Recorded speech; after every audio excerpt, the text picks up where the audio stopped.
Ma prédication n'a point consisté en discours de sagesse humaine, mais en démonstration d'esprit, afin que votre foi fût fondée non sur la sagesse des hommes, mais sur la puissance de Dieu. Paul ne leur parle pas ici, comme aux Galates, de deux évangiles, mais de la manière de prêcher le même évangile, la croix de Christ.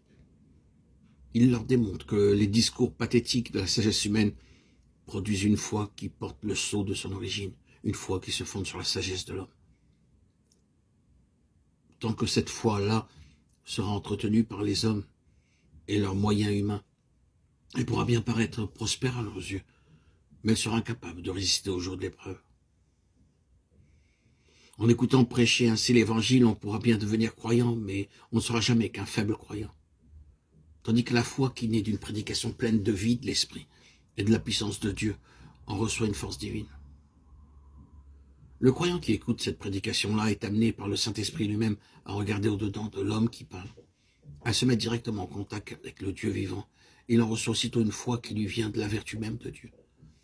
Tant que la grande majorité des membres de nos églises restent faibles, malgré tous les moyens de grâce qui abondent autour d'eux, tant qu'ils n'ont guère de cette foi qui vient de la puissance de Dieu, de cette foi qui surmonte le monde, qui purifie le cœur et qui produit des œuvres plus grandes, il est à craindre que cela ne vienne de l'insuffisance d'une prédication qui consiste en discours de la sagesse humaine, plutôt qu'en démonstration d'esprit et de puissance.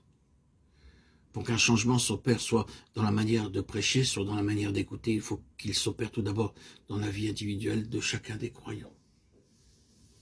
Apprenons donc à redouter notre propre sagesse. Il est écrit dans Proverbe 3,5, « Confie-toi en l'Éternel de tout ton cœur et ne t'appuie pas sur ta prudence. » Si quelqu'un d'entre vous pense être sage en ce monde, qu'il devienne fou pour devenir sage. 1 Corinthiens 3,18. Quand l'Écriture nous dit que ceux qui sont à Christ ont crucifié la chair, elle entend aussi par là l'intelligence, la sagesse charnelle. Galates 5, 24, 2 Corinthiens 1, 12.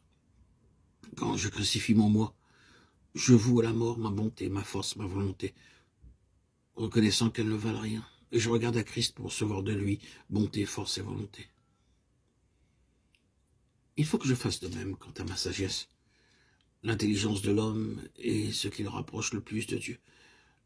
Mais le péché s'en est rendu maître et la domine.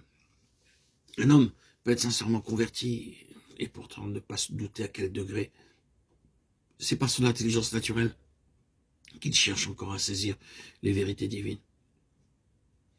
Et si tant de lectures de la Bible, tant d'enseignements bibliques produisent si peu de fruits quant à la sanctification pratique, c'est parce que la vérité n'a pas été enseignée et reçue par l'intervention efficace du Saint-Esprit.